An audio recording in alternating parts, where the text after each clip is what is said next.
Well, I finally got around to doing some yard work, and can't really say that I was motivated to do it, but it was something that just had to be done.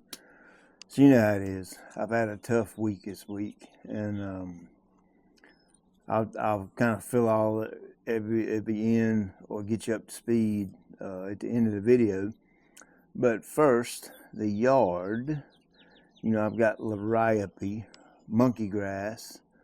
That's what they call it. It's a variegated plant, kind of bunch type plant.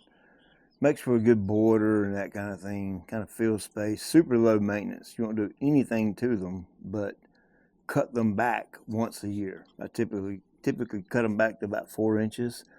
This time of the year, you know, right before springtime hits, and whack them back. And when the warm weather comes, they just flush out and they get bigger and stronger and fuller. So I was able to get that done. The yard was a little bit messy, you know, had some leaves and where my cryptomeria dropped branches and stuff like that. Yeah, of course, where I done a little manual hedge trimmer with the liriope around the edges where I couldn't get the mower in the bag or two. So I cut all that and just blew it out in the yard, and used the bagger and just sucked it up clean, and that worked pretty good. I actually mowed the bluegrass, almost kind of like a semi-scalp. I took it down from, I want to say it was about 2.5 inches. I don't know, it's probably closer to 3 inches. I took it down to 2. I cut quite a bit off of it, just kind of helped wake it up a little bit. And then the fescue, I'm going to say it was probably up around 5 inches tall, roughly. I took it down to 3.5, and of course that cuts a lot of the yucky, the brown out of it from winter. You know, as the plant wakes up and starts growing up, all that brown is going to kind of push up, and as new leaf material comes on the plant, and then of course you mow that off and get your green color. And of course I helped that along with fertilizer. I put the GCI 3000 granular, which is super easy to spread because it's a mini prill. It's a little tiny prill, and then it's quick release. It's got ammonium sulfate and urea, the combination of both. And if you're looking for a super fast pop for the yard, like something really quick, if you've had a really bad winter like we had, and things are, you know, just gloomy and yucky and nasty and dormant, and you need something to wake it up really quick, this 3000 is the bomb for that. Because the next time you see my grass, it will be a total and completely different shade of green, and it will be, you know, it'll be jamming once again.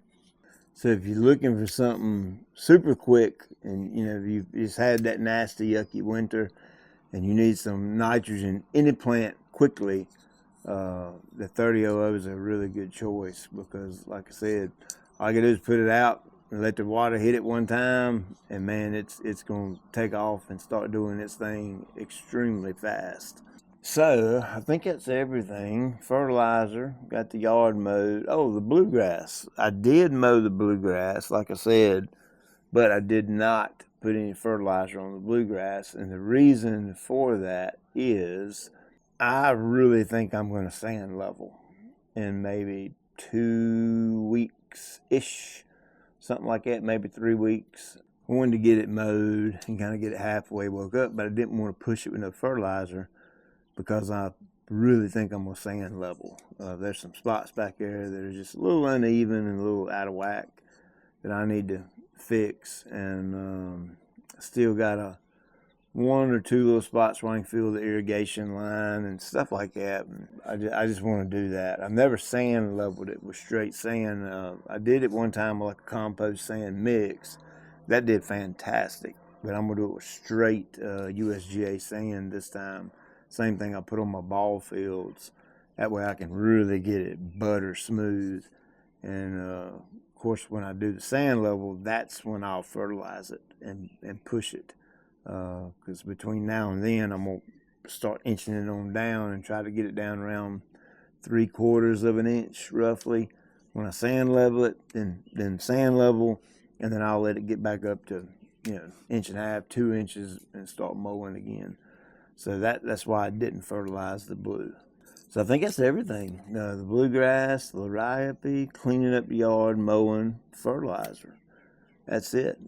To update everybody, I know a lot of folks been following, what's been happening and going on. And if you hadn't, I'll get you up to date. My son, a bunch of people know this, he's got thoracic insufficiency syndrome, and we take him up to Pennsylvania about every 9 months or so for surgery. We had just pulled in the parking lot this past Saturday morning, and Wayne had texted me. He's one of my employees, and he was saying, hurry up and call me, and he called a couple times. I couldn't get to the phone, and finally I called him, and he was really shaken up. I was like, man, what's wrong, man? And he told me that Tim and Sam, which are two of my employees, were riding dirt bikes, and they had a head-on collision on the dirt bikes. And Tim is in the ICU. And an update on Tim is I FaceTimed him, and man, he is doing so much better. Praise the Lord. Thank you, Jesus. He is doing so much better. They did operate on both his wrists. He broke both his wrists. He still has a brain bleed going on. They're trying to figure out, and then obviously he's in a lot of pain. They did take the breathing tube out. What do you call that? Gosh, I can't remember. My son gets it every single time he goes up there to intubation. He's intubated, I think is what it's called. And so they was able to take the breathing tube out. And so we talked for 4, 5, 6 minutes on FaceTime the other night, and he had a big neck brace on. And I'm just so thankful he is alive, and so thankful he is getting better.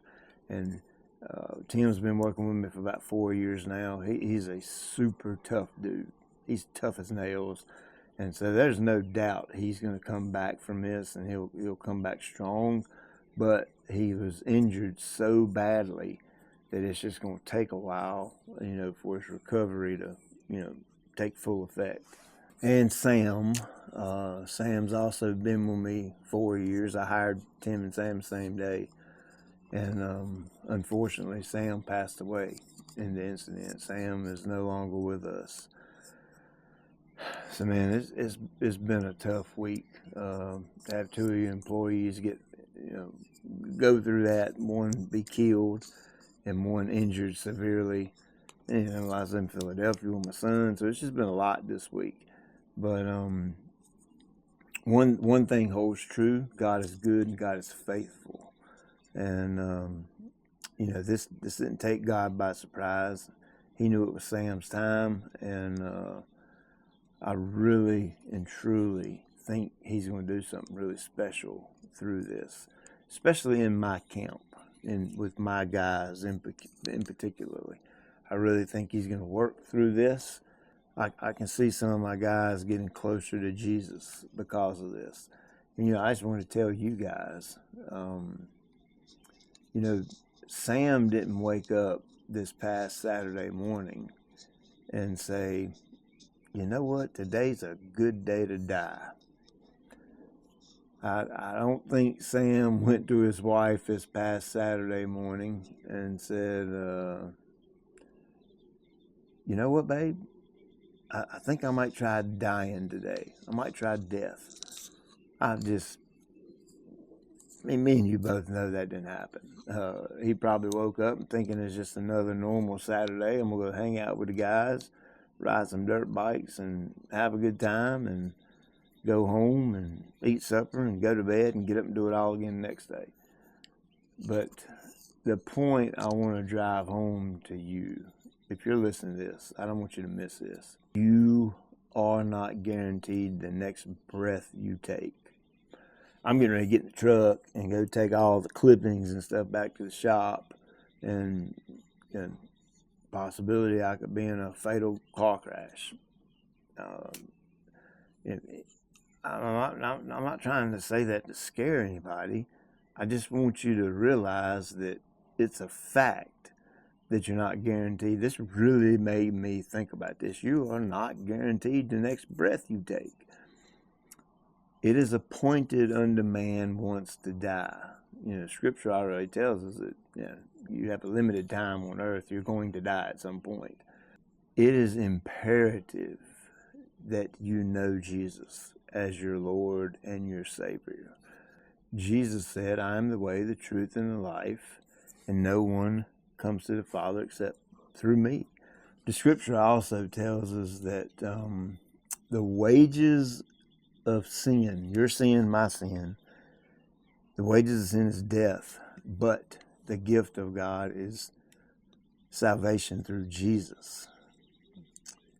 It's my prayer that right here, right now, you make the decision that you want to trust Jesus as your Lord and your Savior.